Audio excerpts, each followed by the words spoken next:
Hello दोस्तों, स्वागत है आप सभी का फिर से एक बार ओपन लैब स्टडी में। तो दोस्तों आज हम लोग बात करने वाले लास्ट हिस्ट्री का लास्ट नंबर सेट रहेगा। हम लोग 15 सेट की बात किए तो 15 सेट हमारा संपन्न होता है।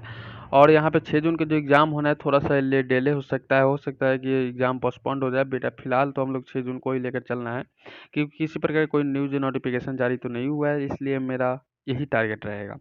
ठीक है, तो चलिए क्लास को स्टार्ट कर लेते हैं। जो पिछला क्लास नहीं देखे, आई बटन में लिंक मिल जाएगा, देख सकते हैं। सबसे पहले मेरा प्रश्न है आज का, प्रथम भारतीय जिन्होंने स्वाधीन भारत में गवर्नर जनरल का पद भार ग्रहण किए थे, यानी कि जो सबसे पहले गवर्नर जनरल बने थे भारत में, उनका नाम क्या होता है? तो सी राजगोपालाचारी। देखिए यहाँ पे दो चीज़ें आपको ध्यान रखना है, मेंशन हमेशा रहता है, थोड़ा सा इसमें परेशानी हो सकती है आपको। अगर पूछेगा भारत के भारतीय तो आपका सी राजगोपालाचारी हो सकता है, और सीधे डायरेक्टली पूछता है कि भारत के गवर्नर जनरल प्रथम, तो आपको लॉर्ड माउंटबेटन कर देना है। और ये भी स्वतंत्र भारत का याद रखिएगा, ठीक है। स्वतंत्र भारत का ये भी चीज़ आपको मेंशन करना है और ये चीज़ आपको दिमाग में डाल लेना है। मेरा अगला प्रश्न आपको आप सभी के बोर्ड पर लग चुका है कि इलाहाबाद में संपन्न कांग्रेस कार्यकारिणी समिति की बैठक अप्रैल मई 1947 में निम्नलिखित सदस्यों में से एक सदस्य भारत के नाजीवाद, फांसीवाद तथा समाजवाद विरोधी निश्चित रूप के कारण जापान के विरुद्ध गुरिल्ला युद्ध की अपनी योजना के पक्ष में बहुमत जुटाने में समक्ष वे कौन थे? तो भाई मेरे यहाँ पे क्वेश्चंस तो इतनी बड़ी बना दी गई तो जवाहरलाल नेहरू हो जाएगा, क्योंकि इस बार कटअप आपको हाई हो जाएगा। 2380 पद हैं और मुश्किल आप लोगों के लिए बढ़ सकते हैं। नेक्स्ट क्वेश्चन हमारा रहेगा यहाँ पे, महात्मा गांधी को मानने वाला द्वितीय विश्व युद्ध में भागीदारी के मतलब से निम्नलिखित सिद्धांत का उल्लंघन होगा। तो कौन से उल्लंघन कर सकते हैं? तो अहिंसा का उल्लंघन होगा, क्योंकि अहिंसा का यहाँ पे गुरु माने जाते हैं महात्मा गांधी। नेक्स्ट क्वेश्चन देख लीजिए, क्या पूछा गया था कि सन 1935 के विधेयक के तहत गठित संयुक्त संसदीय समिति के अध्यक्ष थे, जिसके परिणाम स्वरूप भारत सरकार कानून 1935 निर्मित हुआ था। तो फोर्थ नंबर क्वेश्चन का आंसर लॉर्ड लिनलिथ कर दीजिएगा, लॉर्ड लिनलिथ आपको कर देना है। ठीक है, नेक्स्ट क्वेश्चन वही रहेगा कि मेगास्थनीज ने भारतीय समाज को कितनी श्रेणियों में विभाजित किया था, यानी कि बांटने के सामाजिक जो विभिन्नता था उसमें कितना श्रेणी बनाया गया था। तो ये श्रेणी आपको 7 थे। कितने श्रेणी थे? 7 श्रेणी थे। ठीक है, 5 नंबर का क्वेश्चन का आंसर डी नंबर ऑप्शन सही हो जाता है। आपको भी मेरे साथ लगाते चलना है ताकि इस वीडियो में ही आप लोग सारा क्वेश्चन याद कर लें। 16 महाजन पदों की सूची उपलब्ध है। देखिए कितने महाजन पदों की सूची उपलब्ध है? तो 16 महाजन पदों की। तो अंगुत्तर निकाय हमारा बिल्कुल सही हो जाता है। अगला बात कर लेते हैं यहाँ पे क्वेश्चन की। तो अगला क्वेश्चन यहाँ पे लग चुका है आप सभी के बोर्ड पे। यहाँ पे क्वेश्चन ध्यान दीजिएगा, हड़प्पा में एक उन्नत जल प्रबंधन प्रणाली का पता चलता है। ठीक है, तो यहाँ पे 8 नंबर क्वेश्चन का आंसर क्या हो जाता है? धौलावीरा हो जाएगा। क्या हो जाएगा मेरे भाई? धौलावीरा हमारा सही हो जाता है। नेक्स्ट क्वेश्चन देख लीजिए, यहाँ पे अगला प्रश्न आपके बोर्ड पर लग चुका है। जब उसने राजस्व प्राप्त किया तो शरीयत के नियमों का आदेश से पूर्णतः स्वतंत्र था। बरूनी ने यह कथन किस सुल्तान के लिए कहा था, यानी कि किस प्रकार के सुल्तान के लिए यह चीज़ आपको बताया गया था? तो 9 नंबर क्वेश्चन का आंसर क्या हो जाता है यहाँ पे? अलबरूनी अलाउद्दीन खिलजी के कारण से। क्या हो जाएगा? अलाउद्दीन खिलजी हमारा सही हो जाएगा। अगला बात कर लेते हैं क्वेश्चन की। तो मुगल प्रशासन में मदद ए मास इंगित करता है। मदद ए मास क्या करता है? इंगित करता है। तो 10 नंबर क्वेश्चन का आंसर क्या हो जाएगा? विद्वानों की दी जाने वाली राजस्व मुक्त अनुदत्त भूमि। अनुदत्त भूमि हमारा बिल्कुल बी नंबर ऑप्शन सही हो जाते हैं। अगला प्रश्न देख लीजिए, यहाँ पे अगला प्रश्न क्या दिया गया। अगला प्रश्न आप सभी के बोर्ड पे लगा है कि दास्तान ए अमीर हमजा का चित्रांकन किसके द्वारा किया गया? किसके द्वारा किया गया? तो 11 नंबर क्वेश्चन का आंसर किया जाएगा अब्दुस समद। अब्दुस समद हमारा सही हो जाते हैं। नेक्स्ट क्वेश्चन वही रहेगा हमारा। अगला प्रश्न आपके बोर्ड पे कि सल्तनत काल में भू राजस्व के सर्वोच्च ग्रामीण अधिकारी कौन था? सर्वोच्च ग्रामीण अधिकारी कौन था? तो 12 नंबर क्वेश्चन का चौधरी हो जाएगा हमारा। क्या हो जाएगा आंसर? चौधरी हो जाएगा। देखिए यहाँ पे क्वेश्चन का आंसर क्या हो जाता है? चौधरी हमारा बिल्कुल बेस्ट हो जाता है क्वेश्चन का आंसर।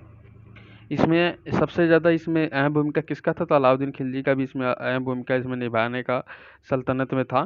ठीक है, नेक्स्ट क्वेश्चन हमारा रहेगा 1906 में मिंटो ने शिमला में मिले मुसलमानों के शिष्टमंडल की प्रार्थना की। शिष्टमंडल का क्या था? प्रार्थना किया था।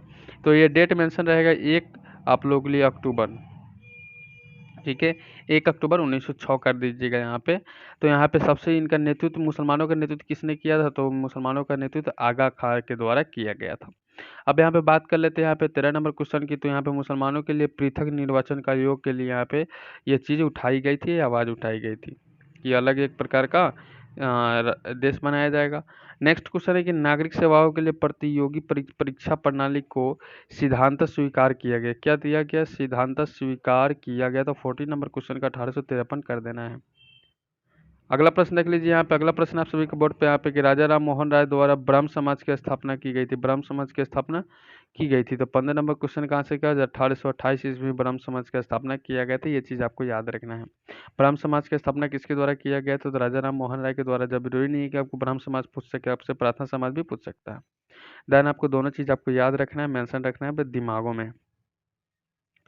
नेक्स्ट क्वेश्चन हमारा रहेगा आप सभी के बोर्ड पे यहाँ पे कि सभी भक्ति संतों के मध्य एक समान विशेषता थी कि उन्होंने उन्होंने क्या किया था? तो उन्होंने अपनी वाणी को उसी भाषा में लिखा जिसे उनके भक्त समझ सके। यानी कि उन्होंने अपने जो राइटर के माध्यम से जो लेख लिखे थे या जो पत्र लिखे थे वो ऐसे लिखे थे, एक प्रकार कहानी ऐसा भाषा में लिखे थे कि जितने भी भक्त हैं उन सभी के पास पहुंच जाए और वो अच्छे से इसको समझ भी सके। ऐसा ना कि लिख दे कुछ और में और वो समझ ही ना पाए, ऐसा नहीं।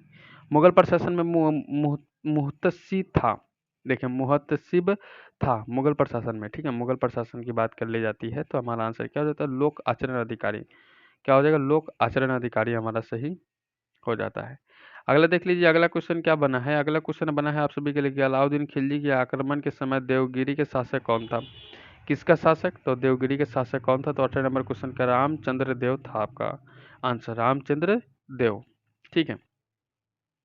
अगला बात कर लेते हैं यहाँ पे क्वेश्चन की। तो अगला क्वेश्चन है गुलाम वंश का प्रथम शासक कौन था? गुलाम वंश का प्रथम शासक कौन था? तो गुलाम वंश का प्रथम शासक कुतुबुद्दीन ऐबक था। क्या था? कुतुबुद्दीन ऐबक था, कुतुबुद्दीन ऐबक। ठीक है, याद रखिएगा दिन पे। नेक्स्ट क्वेश्चन हमारा रहेगा कनिष्क के शासन काल में बौद्ध सभा किस नगर में आयोजित की गई थी? बौद्ध सभा किस नगर में आयोजित की गई थी? 20 नंबर क्वेश्चन का कश्मीर कर दीजिएगा, बौद्ध संबंधी से संबंधित क्वेश्चन। अगला प्रश्न देख लीजिए यहाँ पे। अगला प्रश्न क्या बना है? अगला प्रश्न बना है आप सभी के बोर्ड पे यहाँ पे कि मेगास्थनीज की पुस्तक का नाम क्या है? मेगास्थनीज के पुस्तक का नाम क्या है? तो मेगास्थनीज के पुस्तक का नाम इंडिका हो जाता है। हमारा डी नंबर ऑप्शन संपूर्ण रूप से सही हो जाता है। वही अगला प्रश्न पूछेगा हरचरित्र नामक पुस्तक का लेखक कौन है? देखिए पुस्तक से संबंधित क्वेश्चन इसके पहले कांस्टेबल के एग्जामों में पूछा जा चुका है और अभी भी एग्जामों में पूछा जा चुका सकता है। तो आपको दोनों प्रकार से क्वेश्चन को याद रखना है। तो बाण भट्ट कर दीजिएगा। हरिश्चरित्र क्या हो जाएगा? नामक पुस्तक का लेखक कौन था? तो बाण भट्ट थे। और ये किसके हर्षवर्धन के शासनकाल में एक दरबारी कवि रहा करते थे, ये भी चीज आपको ध्यान में रखना है। नेक्स्ट क्वेश्चन हमारा रहेगा आप सभी को कि मुद्रा राक्षस नामक पुस्तक के लेखक कौन है? देखिए यहाँ पे मुद्रा राक्षस पुस्तक के लेखक विशाखा दत्त हो जाते हैं। ये नंबर ऑप्शन हमारा बिल्कुल सही हो जाते हैं।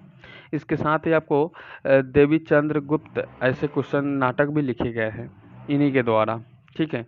अगला प्रश्न देख लीजिए यहाँ पे नौकरशाही का कार्य है। नौकरशाही का कार्य बताना है तो आपको 24 नंबर क्वेश्चन का आंसर क्या हो जाए? तो नौकरशाही का कार्य यहाँ पे संसार की नीतियों को लागू करना और प्रशासन चलाना और मंत्रियों को सहायता करना। डी नंबर ऑप्शन सही हो जाते हैं संपूर्ण। याद रखिएगा ऐसे क्वेश्चंस में सारे ऐसी प्रकार क्वेश्चन पूछे जाते हैं। अगला प्रश्न सत्यार्थ प्रकाश की रचना की गई थी। सत्यार्थ प्रकाश की रचना की गई थी 25 नंबर क्वेश्चन का आंसर स्वामी दयानंद सरस्वती के द्वारा। किसके द्वारा? स्वामी दयानंद सरस्वती के द्वारा। तो ऐसे करके हम लोग 15 सेट ऑलरेडी कंप्लीट कर चुके हैं। ठीक है, जो नहीं देखे हैं वो आई बटन में लिंक मिल जाएगा, जाकर देख सकते हैं। और अगले आपको सेट मिलेगा संपूर्ण यहाँ पे क्वेश्चन का, जो कि बहुत ही इंपॉर्टेंट और अच्छे लेवल के क्वेश्चन को मेकिंग किया जाएगा। तो चलिए फिर मिलते हैं अगले वीडियो में एक नए टॉपिक के